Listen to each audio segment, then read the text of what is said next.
খুবই গুরুত্বপূর্ণ বক্তব্য শ্রবণ করলেন।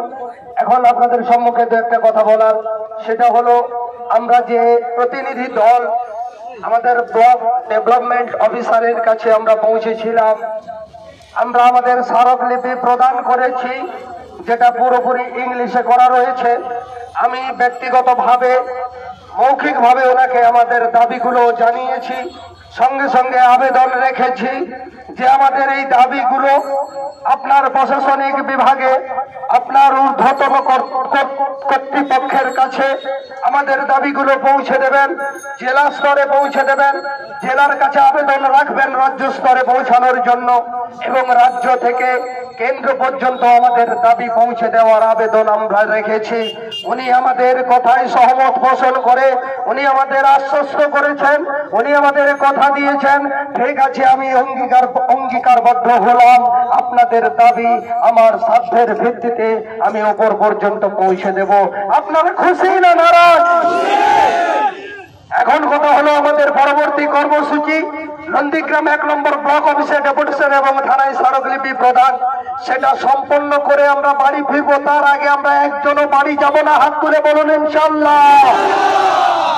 আজকে আমাদের সূচনা হয়েছে, আমাদের আগামী ভবিষ্যৎ অনেক বড় বড় প্রোগ্রাম করতে হবে, অনেক কুরবানি আমাদের দিতে হবে। আমরা তৈরি আছি, ঠিক কিনা? হাত তুলে বলুন। আমাদের রাজ্য জমিয়তে উলামার পক্ষ থেকে আগামী 28শে নভেম্বর বৃহস্পতিবার, অর্থাৎ আজ বৃহস্পতিবার, আজ থেকে 15 দিনের মাথায় বৃহস্পতিবার কলকাতা শহর অচল করার ডাক দেওয়া হয়েছে। সেই ডাকে নন্দীগ্রাম থেকে 20খানা বাস নিয়ে যাওয়ার আবেদন জানিয়েছেন।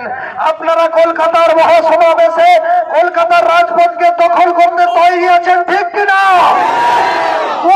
বলুন ঠিক কিনা? রাজি আছেন কিনা?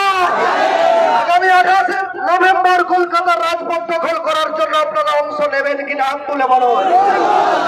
ইনশাআল্লাহ আমরা সকলে আগামী 28শে নভেম্বর কলকাতার রাজপথ দখল করার জন্য আমরা আমাদের দাবিগুলোকে সামনে নিয়ে ময়দানে নামবো ইনশাআল্লাহ। প্রত্যেক এলাকা ভিত্তিক আমাদের যে নেতৃত্বগণ আছেন, আমরা ওনাদের সঙ্গে যোগাযোগ করে আপনাদের কাছে আমরা বার্তা পাঠাবো।